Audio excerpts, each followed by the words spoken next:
Allora, caro Fede, in abbinamento ai ravioli gyoza di Natalia Catellani, sono stati molto apprezzati da chi ci sta seguendo adesso, abbiamo un vino che Andrea Amadei ha scelto dalla cantina di Decanter e siamo rimasti nella zona dove ti trovi tu. Poi tu domani dove andrai? Domani vado al Lago del Matese, okay, quindi proprio alto Casertano, tra 3 province differenti, sì, a 2 passi dal Molise, ancora campagna ma per poco. È un posto incredibile, è la terra dell'acqua che spegne la terra dei fuochi. Domani ne parliamo bene.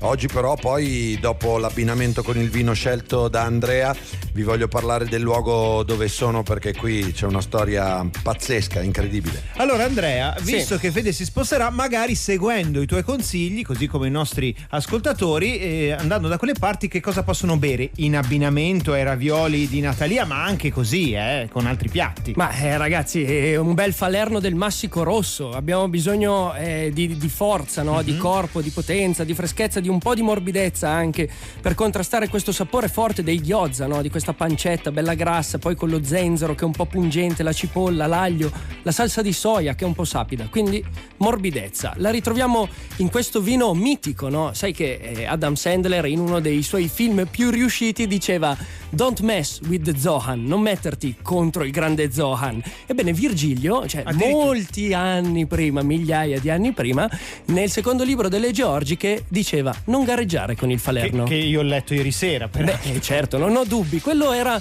il punto di riferimento per l'eccellenza enologica dei romani, no? Tant'è che nella Campagna Felix si produceva il falernum, che andava con queste giare poi nella capitale, Roma. Che vino è però questo falerno? È un vino fatto con Aglianico e Piedirosso, che sono 2 autoctoni campani ormai conosciutissimi. Però questo falerno era scomparso e all'inizio degli anni 60 Paolo Avallone, ex avvocato catturato dalla passione per il vino, ha deciso di recuperarne la tradizione. Quindi è andato a ricercare delle vecchie viti, dei cloni che erano resistiti alla fillossera, e si è proprio prodigato per ricreare questa tradizione. Oggi questa realtà viene portata avanti dai figli Maria Ida e Salvatore, e è stata poi, diciamo, messa in pari, no, con quello che è il debito ambientale che abbiamo verso la terra, perché producono a emissioni zero, quindi è un vino anche etico, che rispetta l'ambiente. Esatto, e ha queste sensazioni di morbidezza, frutta rossa, ciliegie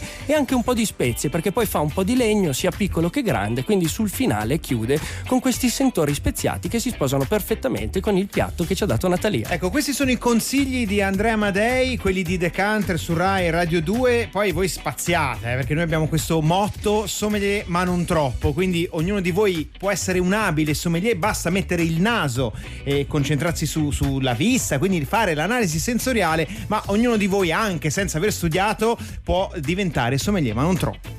I've always been the